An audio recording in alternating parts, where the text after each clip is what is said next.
Hello friends, দিওয়ালির আগের দিনটা কিভাবে কাটিয়েছি সেটাই তোমাদের সাথে আমি শেয়ার করছি। সকালবেলা উঠেই আমার ভাই তার দাদাকে নিয়ে চলে গেল বাজি কিনতে। অনেক বাজি তারা কিনে আনলো দুজন মিলে। বাজি কিনে নিয়ে এসে তারা কিছুটা এই দিনের বেলায় বাজি ফুটিয়ে ফেললো। যাই হোক, তুই আবার কি নিয়ে এসছিস? দেখিস এটার সাথে তুই উড়ে না যাস। তারপরে সন্ধে হলো। সন্ধেবেলা আমরা গেলাম আমাদের মন্দিরে, যেখানে প্রত্যেক বছর কালী পুজো হয়। সত্যি বলতে আমাদের বাড়িতে আমাদের মা কালীর পুজো হয় পুরো মেয়ে বিয়ের মতন করে। যেমনভাবে ঘরের মেয়েকে বিয়ে দেওয়া হয় ঠিক সেভাবেই তার পুজো করা হয়।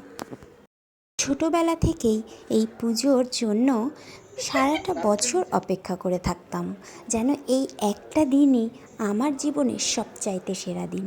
যাই হোক, এইভাবেই তো বড় হয়ে গেলাম। তার থেকে বড় কথা, যবে থেকে বুঝতে শিখেছি তবে থেকেই এই দিনটা আমি মা কালীর সাথেই কাটিয়ে থাকি।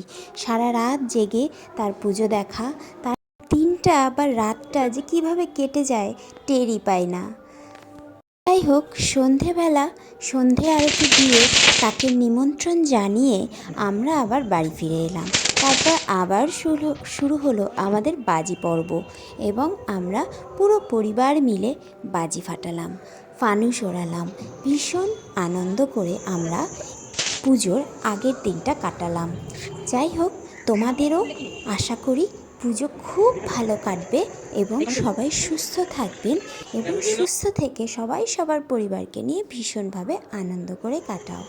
কারণ আমরা যারা বাইরে থাকি আমরা জানি যে পরিবার থেকে দূরে থাকা কতটা কষ্টের। তাই যেটুকু মুহূর্ত নিজের পরিবারের সঙ্গে পাওয়া যায় সেটাই যেন স্বর্ণ মুহূর্ত।